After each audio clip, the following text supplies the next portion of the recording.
vendredi, on a vu avec nos bien-aimés, nous avons vu ici, on nous dit que le Seigneur, Christ nous donne le Saint-Esprit. Donc, nous avons vu, Christ nous a donné le Saint-Esprit. Et comment est-ce qu'il a parlé à ses disciples avant d'aller au Père? Je ne peux pas y revenir. Si tu veux connaître la parole, connaître les secrets de Dieu, il faut venir à tout moment qu'il y a des enseignements. On ne peut pas aller devant et reculer à tout moment. Parce que des fois, nous restons à la maison le vendredi en ne faisant rien. J'ai vu que le vendredi, il y avait la fête, mais au moment de l'église, il n'y avait personne. On n'était que 5 ou 6 personnes, mais pendant la fête, tout le monde était là pour venir danser. Oh bien-aimé, quand tu danses sans Jésus en toi, sans pourtant voir la parole de Dieu, oh c'est vain. Alléluia. Amen. Nous devons aimer la parole de Dieu. Nous devons entrer dans le secret de Dieu pour pouvoir contempler la gloire de Dieu dans notre vie. Donc, nous avons déjà vu cela, comment est-ce que Christ avait dit à ses disciples. Il leur a dit que allez-y, allez rester, parce que dans sa vie, il a parlé du Saint-Esprit, il a expliqué que le Saint-Esprit viendra et tout. Et nous avons vu avec ce qui était là, c'est que Christ a dit à ses apôtres. Et aujourd'hui, nous abordons notre question. On nous dit, nous verrons de quoi s'agit-il. Est-ce que c'est une personne, le Saint-Esprit? Amen. Oui. Qui est pour que le Saint-Esprit est une personne? Fais comme ça. Qui n'est pas? Qui n'est pas pour? Fais comme ça. Il ne faut pas avoir honte. Hein? Alléluia. Oui. Parce que vous savez, quand on a lu le vendredi, Christ lui-même dit que vous recevrez une puissance. Il y a des gens qui disent que le Saint-Esprit n'est pas une personne. Ils disent que c'est une puissance. Il y en a qui disent, nous disons, mais le Saint-Esprit est une personne. Je suis dans la joie de l'entendre parmi vous et que vous connaissez que le Saint-Esprit est une personne. Et ce matin, je pensais au cantique qu'on chantait quand j'étais petite à l'école, parce que moi, j'ai étudié à l'école catholique. On nous a enseigné ce cantique qui dit que savez-vous qu'il y a un, nous savons qu'il y a un seul Dieu qui règne dans le ciel. Savez-vous ce qu'il y a deux? Nous savons ce qu'il y a deux. Qu'il y a deux testaments, l'ancien et le nouveau. Il n'y a qu'un seul Dieu qui règne dans le ciel. Savez-vous ce qu'il y a trois? Nous savons ce qu'il y a trois. Qu'il y a trois personnes en Dieu. Qu'il y a des testaments. Qu'il y a ciel et nouveau. Il n'y a qu'un seul Dieu qui règne dans le ciel. Oui, bien aimé, il y a trois personnes en Dieu. Il y a Dieu le Père, il y a Dieu le Fils qui est Christ, et il y a Dieu le Saint-Esprit. Nous savons que quand Dieu a créé le monde, Dieu lui-même a travaillé, mais les trois étaient ensemble. Il a travaillé, Dieu a travaillé, Et quand nous abordons le Nouveau Testament, nous voyons que Christ est venu. Christ a payé le prix. Christ a travaillé. Il n'a pas arrêté de parler du Saint-Esprit. Il a parlé. Quand Christ est parti, le Saint-Esprit est arrivé. Quand Christ est arrivé, c'est le moment que nous vivons le moment de la grâce. Parce que Christ est venu nous racheter. Donc Christ en allant, il ne nous a pas laissés orphelins. Il a envoyé le Saint-Esprit. Il a dit à ses disciples que vous allez rester au même endroit jusqu'à ce que celui que je vous avais promis viendra parmi vous. C'est lui qui va vous propulser afin que vous puissiez aller encore. Maintenant, c'est vous qui allez travailler. Ce n'est plus moi. Moi, je serai en vous par rapport à lui. Amen. Donc, bien-aimés, vous avez dit que le Saint-Esprit est une personne. Peut-être qu'il peut y avoir une personne qui a eu des enseignements quelque part. Vous savez, il y a des enseignements et enseignements. Donc, quelqu'un peut avoir eu des enseignements quelque part. On lui a dit que non. Tu sais que le Saint-Esprit n'est pas une personne. Le Saint-Esprit est une puissance. Donc, si tu dis que c'est une personne, ça devient un problème. Vous entrez dans la discussion et tout. Et nous allons voir dans le livre de Jean, Jean au chapitre 14, les versets 15 à 19 d'abord. C'est Jésus-Christ qui est en train de présenter la personne du Saint-Esprit parmi les enfants de Dieu. La Bible nous dit que si vous m'aimez, gardez mes commandements. Bien-aimés, nous devons garder le commandement de Dieu. Et quand on nous parle de commandement, c'est de la parole de Dieu. Nous devons garder la parole de Dieu en nous, car Christ était là. Christ a fait le ministère. Il y avait tous les ministères que vous voulez. Tous les ministères étaient en Christ. Tous les dons que vous voulez étaient en Christ. Donc Christ a parcouru de ville en ville, de village en village pour annoncer la bonne nouvelle du royaume. Et il voulait dire à ses disciples que vous ne devez pas vous inquiéter, gardez seulement mes commandements. Tout ce que je vous ai appris comme commandement, gardez cela. Gardez cela et mettez cela en pratique. Sinon, si nous les gardons seulement sans le mettre en pratique, ce n'est pas bon. Mais nous devons garder ce commandement et pouvoir le mettre en pratique. Et lui et moi, je prierai le Père et il vous donnera un autre consolateur afin qu'il demeure éternellement avec vous. Et Christ nous dit qu'il ne va pas nous laisser orphelins. Il va prier le Père afin que le Père nous accorde un autre consolateur. Et le Saint-Esprit ici est un consolateur. Et à tout moment où nous avons des difficultés, parce qu'il est déjà là, hein, il est déjà là, il vit en nous. Dès que nous avons reçu le baptême du Saint-Esprit, le Saint-Esprit est là. Dès que nous marchons en conformité avec la parole de Dieu, vous allez voir le Saint-Esprit est là parce qu'il s'est nourri de la parole et de la prière, ainsi que de la crainte de Dieu. Il reste avec nous, il nous parle, il nous oriente. Dans des moments difficiles, il nous console, il accorde la paix à notre cœur. Alléluia. Donc Christ avait dit qu'il va demander au Père de nous envoyer un autre consolateur afin qu'il demeure éternellement avec nous. C'est l'œuvre du Saint-Esprit. Et Christ a dit que le Saint-Esprit demeurera avec nous éternellement. Non, l'Esprit de Dieu est déjà là. Il est déjà arrivé depuis le jour de Pentecôte. Et nous, aujourd'hui, nous vivons. Oh, le Saint-Esprit est avec nous. Dès que nous avons accepté Christ comme Seigneur et Sauveur et que nous sommes baptisés, il est parmi nous. Au verset 17, on nous dit l'Éternel est l'Esprit de vérité que le monde ne peut recevoir. Bien-aimé, quand le Saint-Esprit arrive, il nous amène dans la vérité. Il y a des vérités que nous ne voulons pas découvrir. Il y a des vérités que nous ne voulons pas accepter. Mais le Saint-Esprit va t'amener dans la vérité. Et la vérité dans laquelle le Saint-Esprit va nous amener, c'est dans la parole de Dieu. La parole de Dieu nous dit quoi par rapport à notre vie actuelle?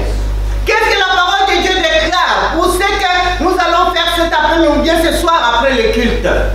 La parole de Dieu nous dit quoi dans ce que quand nous nous retrouvons dans une situation difficile?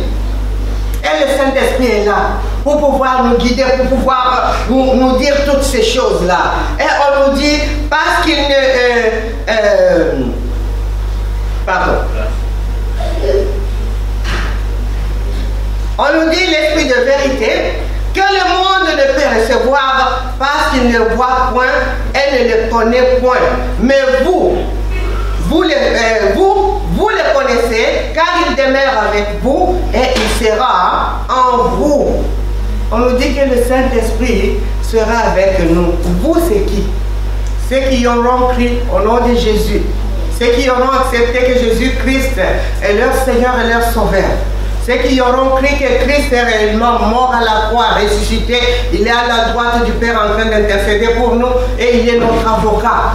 C'est à cela que la parole est en train de dire. Parce que nous avons accepté Christ comme Seigneur et Sauveur et le Saint-Esprit est avec nous. Et nous allons le connaître parce que nous serons baptisés du Saint-Esprit. Le Saint-Esprit sera en nous. Il va nous parler, il va nous diriger, il va nous guider, il va même combattre pour nous. Alléluia. Quand il est là, bien-aimé, il n'y a pas un autre esprit qui peut venir. Que cet esprit vienne de ton Père, ni de ta mère, ni de tes ancêtres. Quand tu acceptes le Seigneur et que le Saint-Esprit prend place en toi, sache bien qu'il n'y aura pas un autre esprit qui va régner en toi. Il n'y a que lui. Amen. C'est pourquoi moi je m'étonne les gens qui sont remplis du Saint-Esprit. Il y en a qui disent mais j'ai des démons. Si tu as des démons, c'est que tu n'as pas l'Esprit de Dieu en toi. Si tu as des démons, ça veut dire que tu ne marches pas en conformité avec la parole de Dieu. Quelle est ta marche avec le Seigneur? Je ne suis pas dans ça, ben je vous explique. Alléluia. Amen. Et la parole de Dieu dit que ceux qui sont dans le monde ne le connaîtra jamais. Nous allons connaître le Saint-Esprit parce qu'il sera en nous. Il habitera en nous. Il va nous diriger. Il va nous consoler. Il va nous parler. Il va nous donner des conseils. Il va nous enseigner. Alléluia. Amen. Mais ceux qui sont dans le monde, ils n'ont pas le Saint-Esprit en eux. Ils vivent selon eux. Ils vivent selon le monde. Ils vivent selon ce que les gens leur disent. Et nous vivons par rapport à l'Esprit de Dieu, quel que soit ce qu'on va nous dire, si nous avons des projets ou quoi que ce soit, quand nous prions le Seigneur nous répond par rapport à son Esprit. Alléluia. Et les gens du monde ne connaîtront jamais le Saint-Esprit. Si quelqu'un qui est dans le monde veut connaître le Saint-Esprit, l'œuvre du Saint-Esprit aussi, il faudra que cette personne change de camp. Qu'il vienne au Seigneur, à ce moment-là, il saura que le Saint-Esprit est réel. Parce que nous, il demeure avec nous, en nous. Nous dormons avec lui.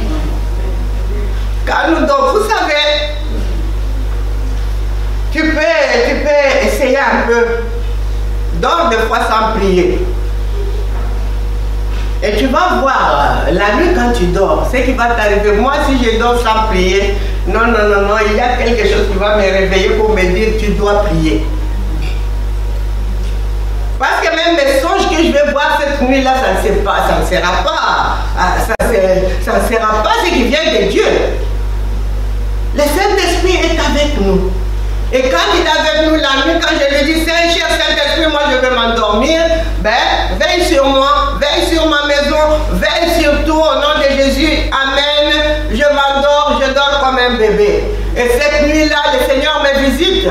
Il me parle des choses, il me montre des choses. Voilà, bien-aimé, quand je dors sans pouvoir prier, oh bien-aimé, des fois je vois, tu vas voir quelqu'un qui entre, qui fait ceci. Tu vas voir comme s'il y a une puissance maléfique qui veut venir là. Je me tiens debout pour pouvoir prier, prendre autorité et tout, ça ne sera plus d'inviter le Saint-Esprit. Je prends maintenant l'autorité. Alléluia.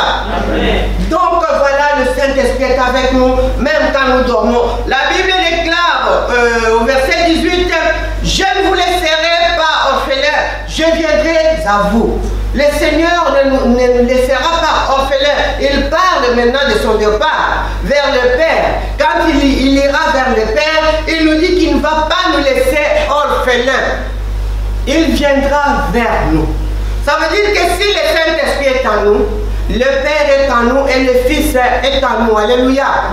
C'est pourquoi il nous dit qu'il ne va pas nous laisser orphelins. Et lui sera en nous parce que nous ne le verrons plus, parce qu'il a pris le corps d'homme et il a vécu avec les hommes. Et on ne va plus le revoir comme un homme, il redevient un esprit et par le Saint-Esprit il sera en nous. C'est pourquoi nous n'allons pas rester orphelins, le Seigneur sera avec nous. Et la Bible nous dit au verset 19, encore un peu de temps et le monde ne me verra plus. Mais vous me verrez car je vis et vous vivrez aussi. Alléluia. Amen. Le Seigneur nous dit que un peu de temps, le monde ne me verra plus. Le monde ne verra plus le Seigneur parce qu'il vivait dans un corps. C'est comme quelqu'un qui vit aujourd'hui. Demain, si la personne meurt, on va l'enterrer. Donc, tout le monde ne verra plus cette personne.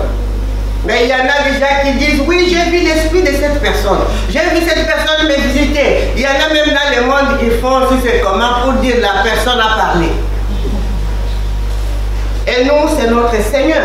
Notre Seigneur n'est pas dans la tombe, il est ressuscité et il est à la droite du Père en train d'intercéder pour nous. Il ne nous a pas laissés orphelins, il est avec nous et parmi nous. Alléluia. Et il vit en nous. Comme il vit en nous, ça veut dire que nous aussi nous devons vivre. Ça veut dire que tout ce que nous allons faire, entreprendre, doit avoir la vie.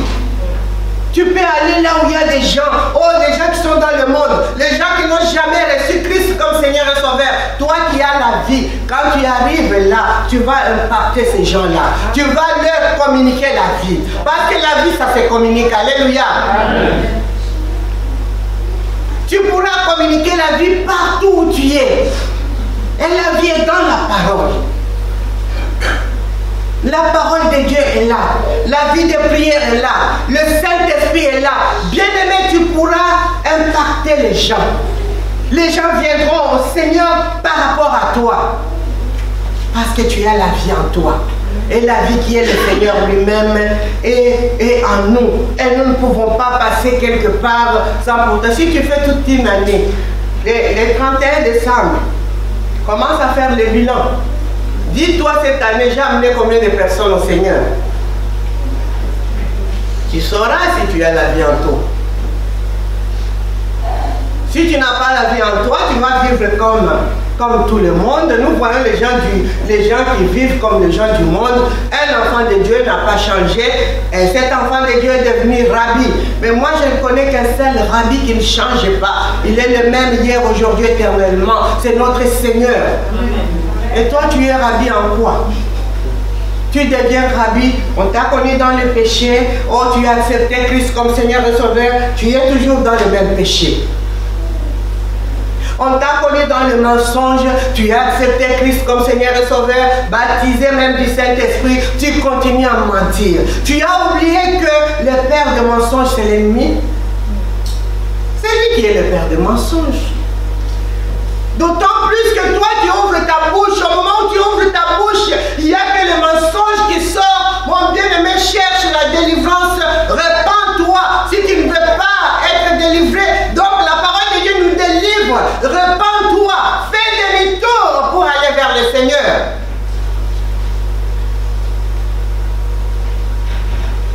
Un enfant de Dieu rempli de l'Esprit de Dieu, sa vie change. Parce que ce n'est plus toi qui vis, c'est Christ qui vit en toi. C'est pourquoi il nous dit que encore un peu de temps, le monde ne le verra plus jamais. Mais vous me verrez, car je vis, et vous vivrez aussi. Christ en nous, il vit en nous.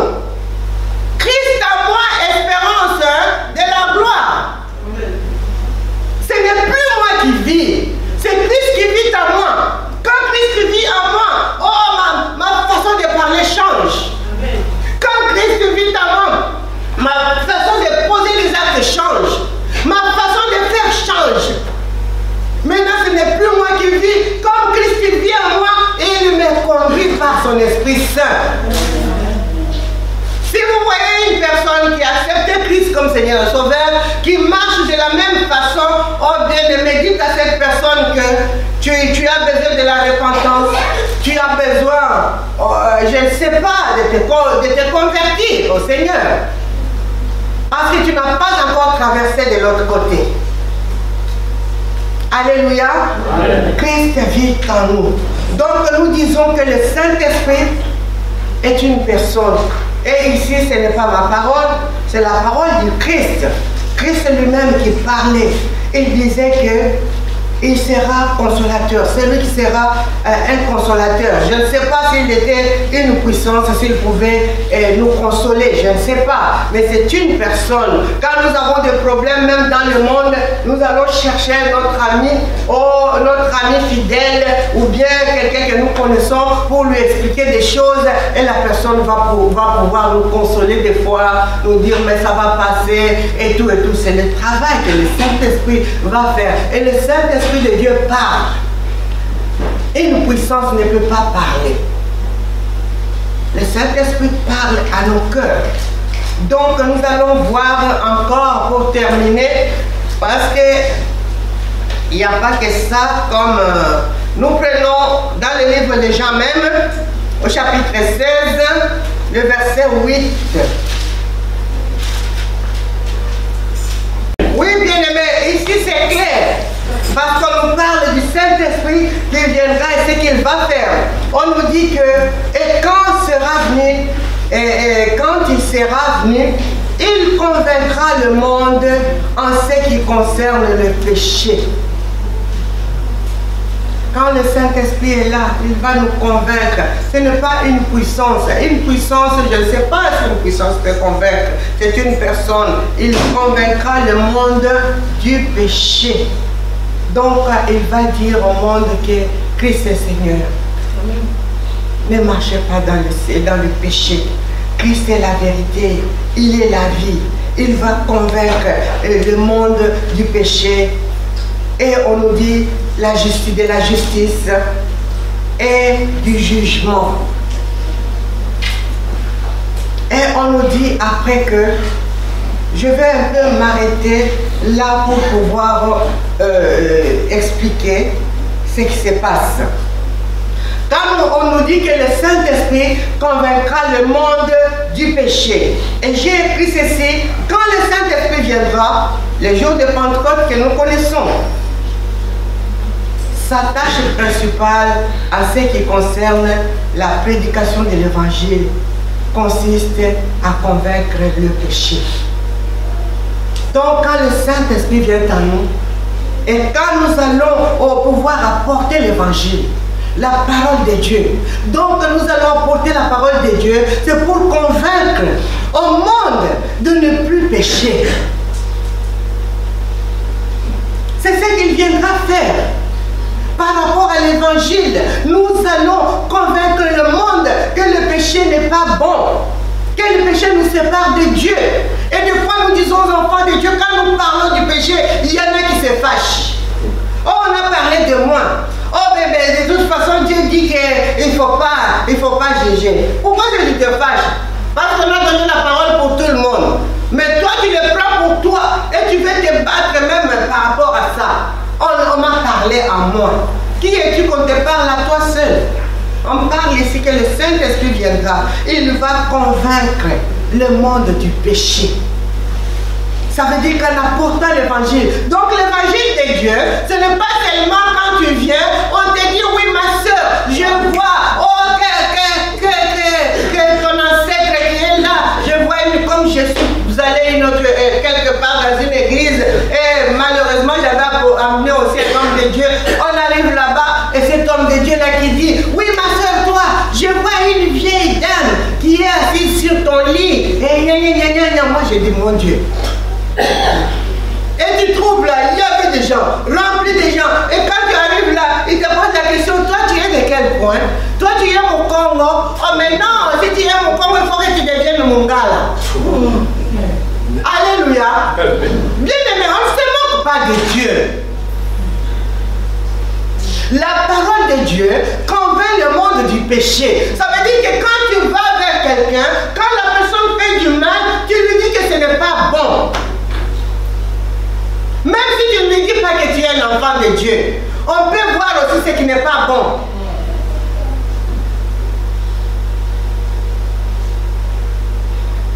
Et c'est le travail que le Saint-Esprit est venu faire.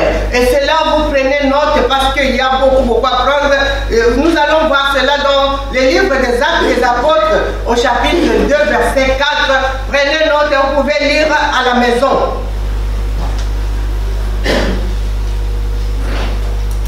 Et on nous dit que le ministère de conviction de l'esprit agit dans 3 domaines.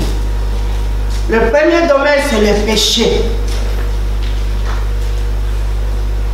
Bien aimé, le Saint-Esprit ne viendra pas pour pouvoir nous dire, ma soeur, marche tel que tu es. Comme on dit, oui, Dieu m'a dit que je peux venir tel que je suis. Donc je suis venu tel que je suis. Si vous me dites que j'abandonne le péché, donc je vais arrêter. Arrête, Jésus-Christ restera Seigneur. Surtout les femmes. Arrête, Jésus-Christ restera Seigneur. Abandonne le péché. Tu es 5 ans, tu es dans le Seigneur, il y a de cela 5 ans. Pendant 5 ans, tu ne vis que dans le péché. Oh, c'est dans ça que je me nourris. Dieu est capable de te nourrir. Alléluia. Amen. S'il a nourri les gens de la manne dans le désert, c'est qu'il est capable. Mais nous avons notre manne aujourd'hui, ce sont des avocats. Les avocats, ben, c'est bien pour la santé, non? Oui. Dieu nous nourrit, hein? Vous savez, on m'a donné une palette des avocats. Et ça, je vais partager à d'autres églises. Et vous, avant de partir aujourd'hui, vous en aurez aussi.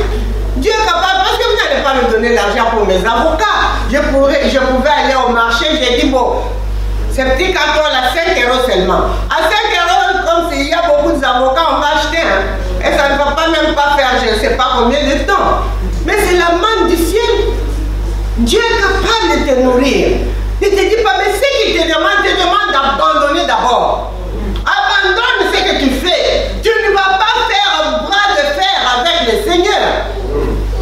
Quand il te dit d'abandonner, abandonne. Bien aimé, vous savez, des fois, moi je m'assois, je me dis, oh Seigneur, dans ce que j'étais auparavant, mais pourquoi tu m'avais laissé? Il fallait m'appeler vers toi de mon passage. Il fallait que je puisse te servir. Mais le Seigneur, bien-aimé, il veut que nous sachions ce qui se passe de l'autre côté. Et quand nous allons venir vers lui, nous allons nous convertir réellement.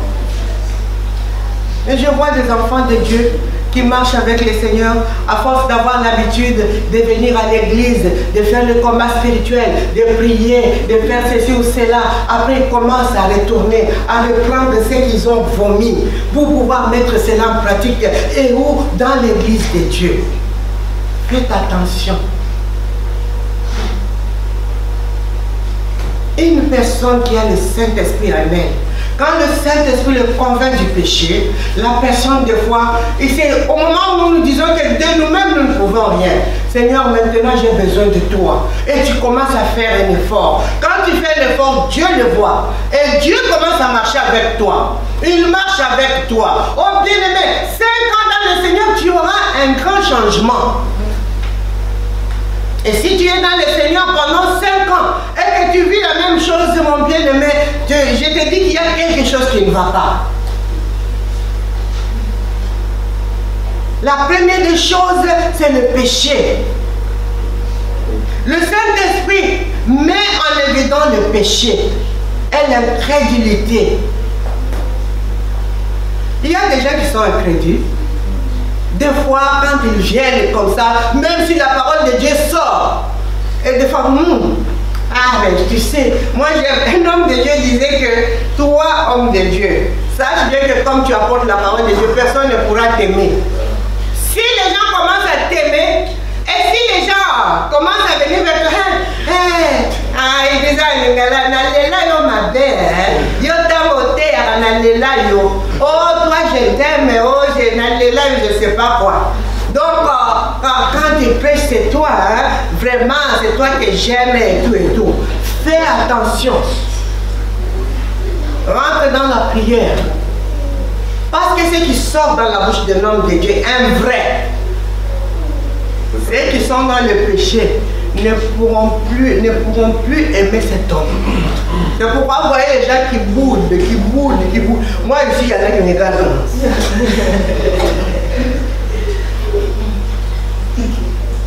Et nous ne savons pas que c'est pour notre bien. Alléluia. Amen. Vous savez quand la parole de Dieu sort et que quand ça vient, que ça te touche là où tu fais mal. Oh, c'est ça qui vient, c'est le médicament qui vient maintenant pour pouvoir soigner cette maladie-là. Afin que tu sois guéri. Moi, tu peux me regarder, tu boudes, tu fais quoi? Mais quand Dieu me dit de parler, je parle bien.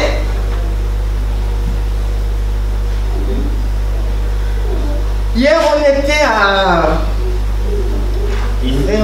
à Ligny, où je suis allé apporter la parole de Dieu. Et j'ai vu que ces gens-là, ils étaient contents. De ce que je leur disais la vérité. Ils disaient, oh oui, maman, prêche encore. Prêche encore. Pourquoi? Parce que les gens veulent guérir. Mais une personne qui ne veut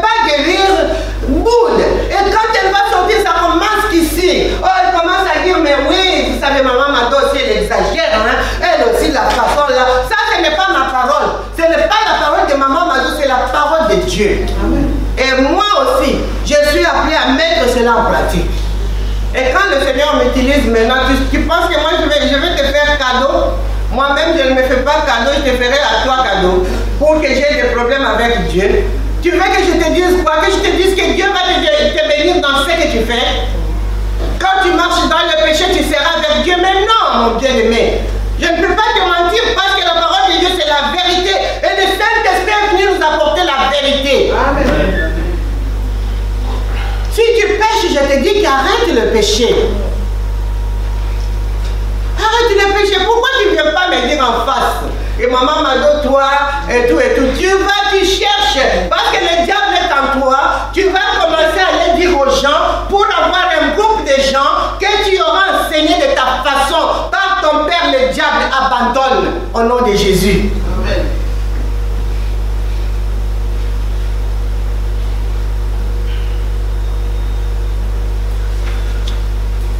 L'incrédulité.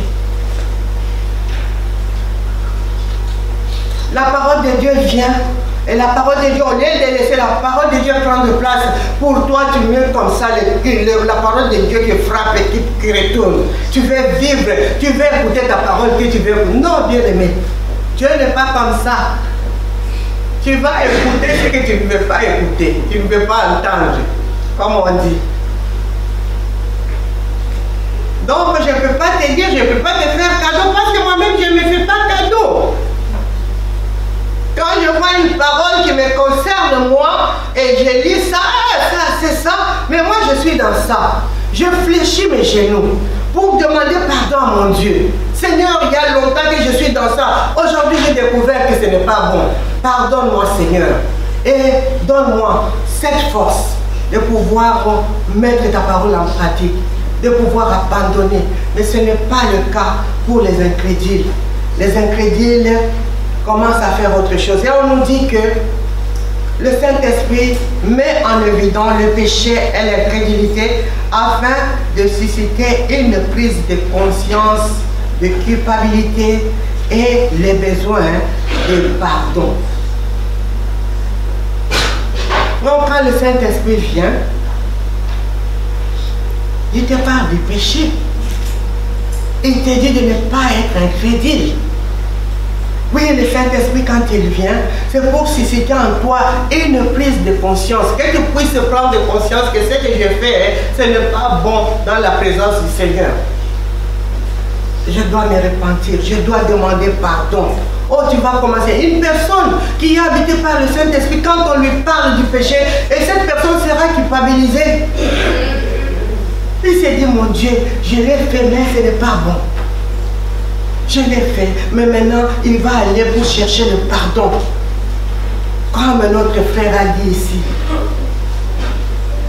Que si nous disons que nous n'avons pas péché, nous faisons de Dieu un menteur et sa parole ne demeure pas en lui. Il y a péché et péché.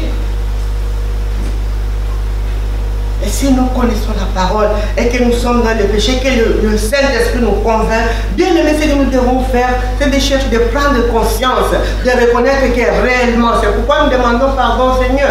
Réellement, Seigneur, j'ai péché contre toi, pardonne-moi.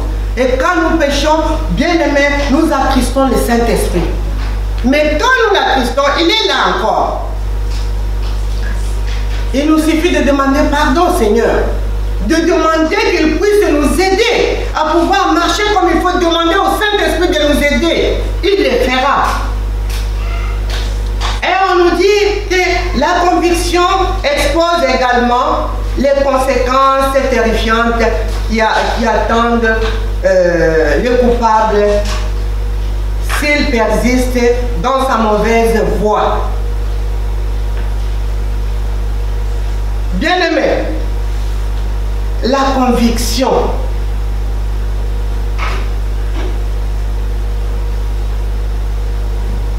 va encore atteindre cette personne qui est coupable, qui fait du mal.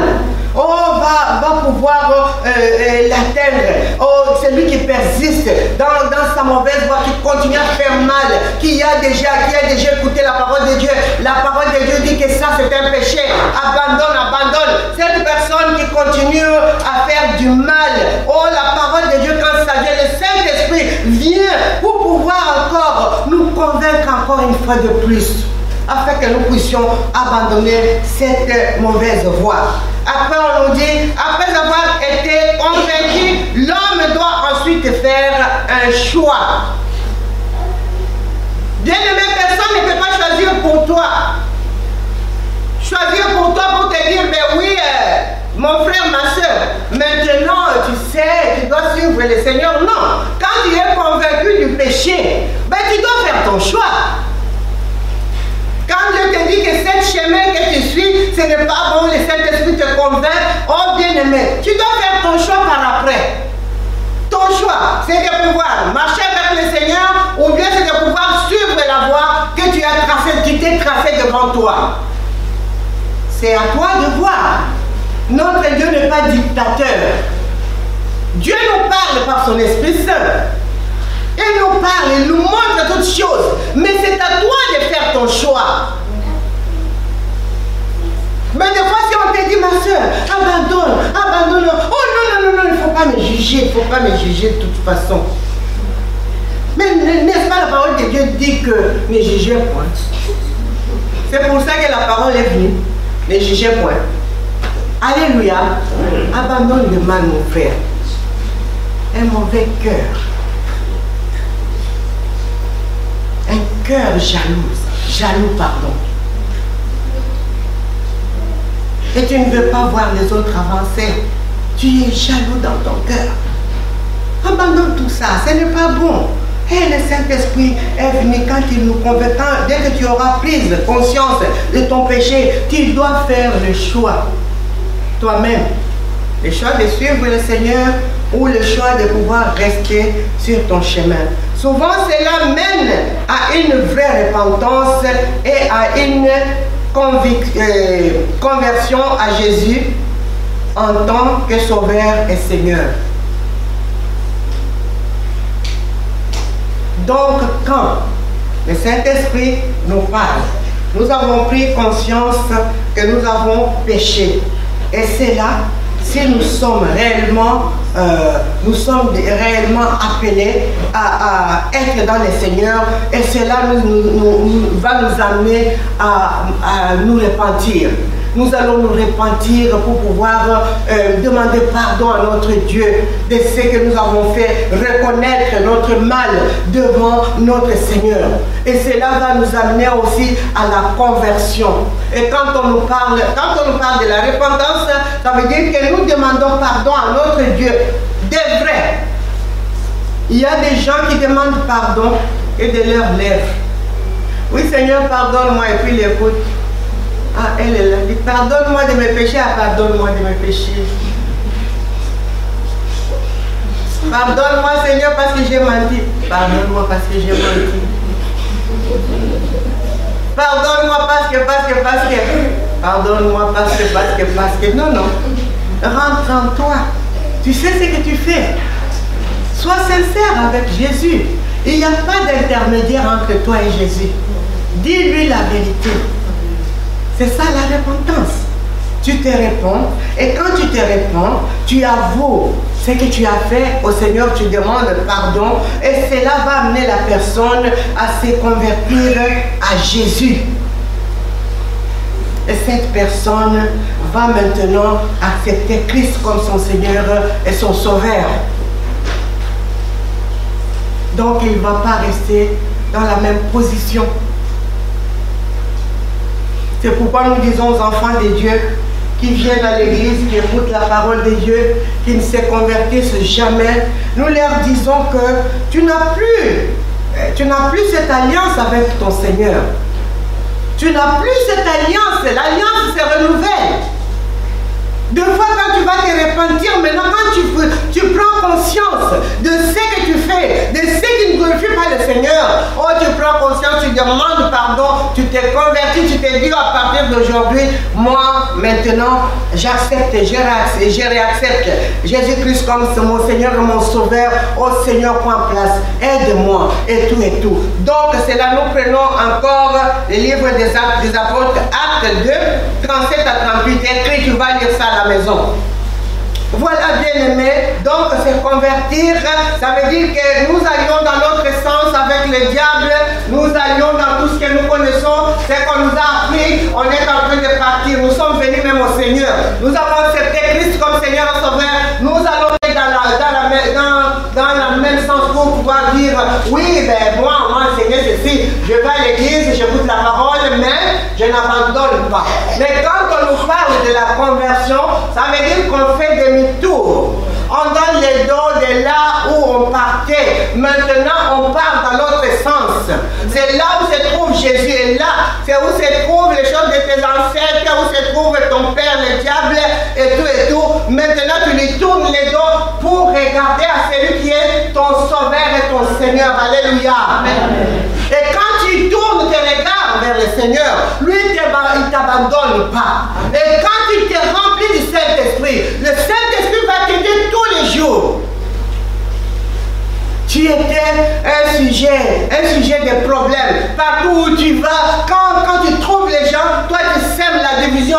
Oh, tu mets des mauvaises choses. Et cette fois-ci, quand les gens vont te voir, oh là là, elle vient encore. Faites attention avec elle. Mais on te voit que c'est toi qui apportes maintenant la paix. Vous savez, l'apôtre Paul était comme on dit là. Il partait dans ce sens. Il partait dans ce sens. Et quand il a rencontré Christ, il a tourné le dos dans le sens où il allait. Il a commencé à partir avec le Seigneur. À l'appel que le Seigneur lui a demandé, c'est que le Seigneur voulait. Il a fait tout ça. Il est arrivé, il a cherché Ananias.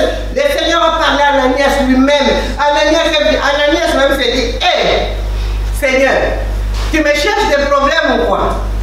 Ces messieurs-là, ils tuent les gens. Le Seigneur lui dit, non, non, non, non. C'est un instrument que je vais utiliser. Vas-y, va faire ce que je te demande. Et l'apôtre Paul est rentré en jeûne lui-même. Il n'a pas mangé 3 jours, 3 nuits. Il était là. Et quand Ananias est venu, il a imposé les mains. Il a imposé les mains et tout ce qui était mal est parti. Il a été purifié, il a été rempli du Saint-Esprit et maintenant il est parti. Là où il faisait le mal, dans des endroits où il faisait mal aux chrétiens, c'est là où il est retourné. Quand les gens le voyaient, ils disaient, hey, il est venu aujourd'hui, on va nous amener, enchaîner, on va nous tuer. Non, non, non, non. Il est devenu celui qui a porté l'évangile, oh, de plus que tous les disciples de Jésus. Amen. C'est ce que nous devons faire. L'apôtre Paul était un homme comme nous. Il n'est pas Dieu. Ça veut dire que si lui, il a fait cela, il a changé. C'est que toi et moi, nous sommes capables de changer.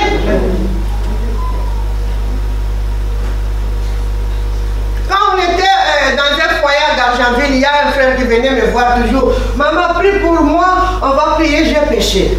Ah, bon, on prie, mon frère, prie, et le Seigneur, je suis tombé, c'est ce qu'il disait, je suis tombé, on prie, il est tombé, on prie, bon, vas-y, ne pêche plus. Il part, après 2 jours, 3 jours, il vient, maman, je suis tombé. Moi, je dis, hé! Il est tombé après 2 jours, après 3 jours, des fois, il fait passer 1 semaine, il est tombé encore. Moi, je dis, mais non, mon frère, tu ne vas pas tomber comme ça. Et ce n'est pas moi qui va te pardonner, c'est le Seigneur. Maintenant, quand tu tombes comme ça, ben ça ne va pas. Mon bien-aimé, ne tombons pas comme ça. Nous devons rester aussi debout.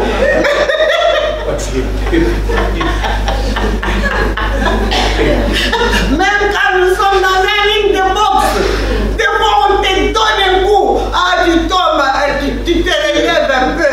Avant de tomber KO, tu donnes aussi un coup. Alléluia. Amen. Mais comment donc? Tu ne vas pas rester KO, tu peux dire KO, oh non.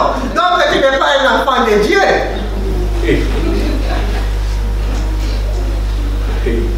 Bien-aimé, on peut tomber. Ça peut t'arriver.